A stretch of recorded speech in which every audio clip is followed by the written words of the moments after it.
तुम न जाने कहाँ से इस पंडाल तक आए, ये भक्ति लेकर आए कि नहीं साथ कोई ही नहीं देगा, जब देगा तो हमारा पुण्य हमारा कृष्ण साथ देगा। आए क्या लेकर आए थे? किस्मत भाग्य लेकर आए थे। क्या लेकर जाएंगे? किस्मत भाग्य लेकर जाएंगे। यही जीवन में हो रहा है। लेकिन हम खाली हाथ आए थे, खाली हाथ ही जाएंगे। भाग्य किस्मत लेकर आए थे और जिंदगी में रहकर कृष्ण को नहीं मिले, कृष्ण को प्राप्त नहीं करा तो क्या फायदा।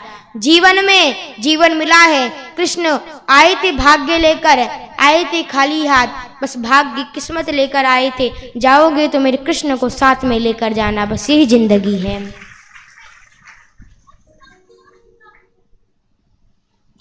एक आंसू आप दिन रात, कई लोग एक व्यक्ति के लिए इतना रोते हैं कि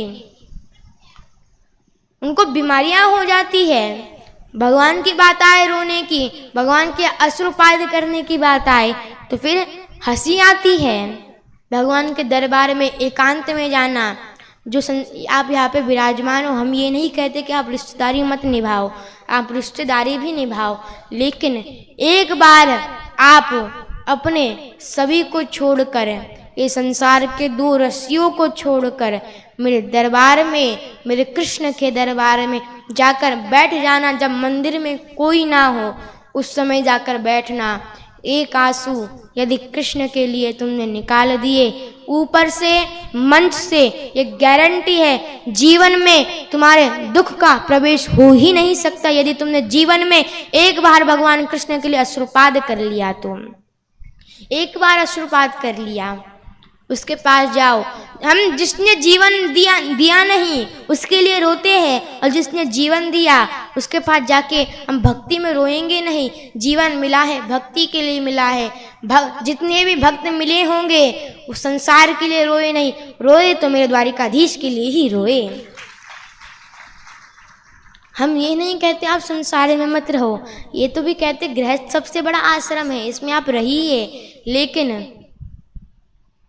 सब कुछ मिला है जीवन में, अलमस्त जियो, अलमस्त जियो, उसकी कृपा से अपने जीवन में शान से जियो, अलमस्त होकर जियो।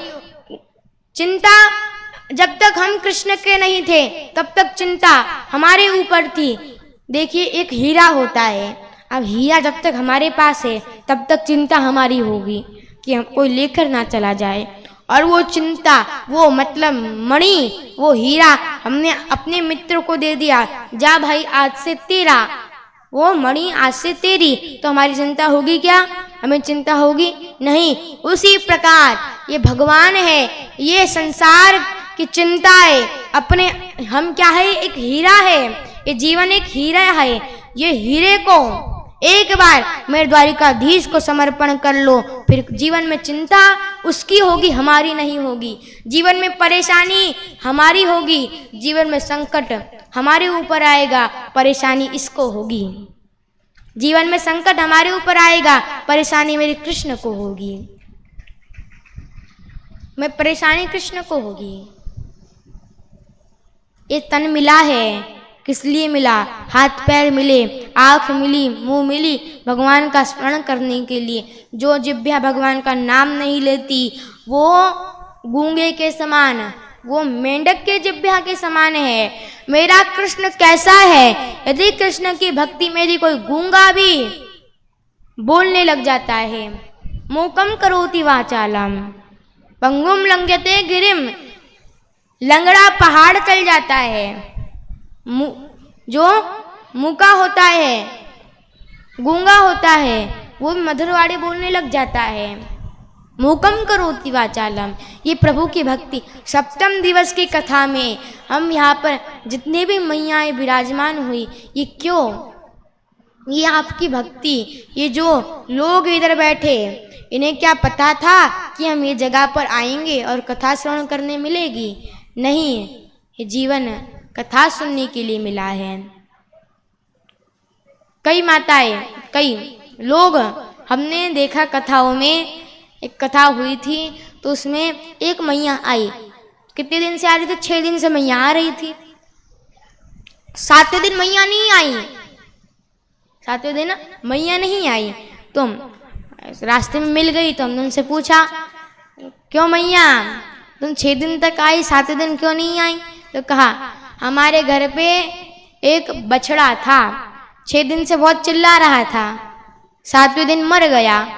तो हमें लगा कि व्यास जी भी 6 दिन से चिल्ला रहे, 7वें दिन निपट गए होंगे, इसलिए हम आई नहीं।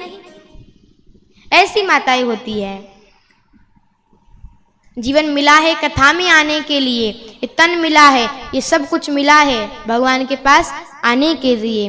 कथाओं में आओ तो प्रेम से आओ। किस लिए? कई माताएं सोने के लिए आती है,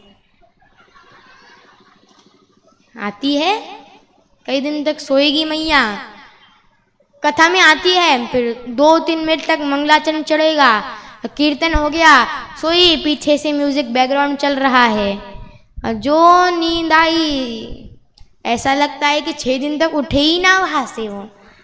हम कोई मैया सोए तो हम तो उनको ऐसा कहना भी चाहते, मैया तुम पलंग लेकर आ जाओ, आराम से तकिया डाल के सो जाओ।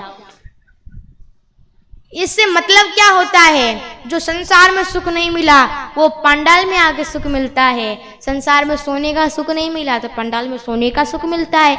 उसी प्रकार ये संसार में जो सुख हमें नहीं मिला, जो हमें कुछ मिल नहीं पाया, वो मैं द्वारिकाधीश के आने पर, द्वारिकाधीश के पास ही आने पर मिलेगा। आप इसी बात से देख लीजिए, इसी बात का मतलब निकालिए, अर्थ निकालिए। सोने के लिए आते, सुख कैसे मिलता? सोने से मिलता है तो है ना, पंडाल में सोने से मिला, तो भगवान के पास आने से सुख मिला। तो यही तो बात है कि आओगे तो सुख मिलेगा।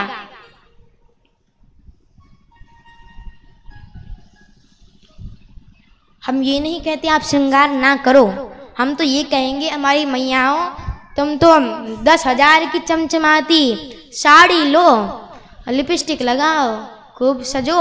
हम ये नहीं कहते कि आप श्रृंगार मत करो, आप कुछ मत करो, लेकिन हम यह कहते हैं शरीर का श्रृंगार करते हुए मन का भी द्वारिकाधीश के नाम का श्रृंगार करते चले जाओ, नाम का श्रृंगार करते चले जाओ।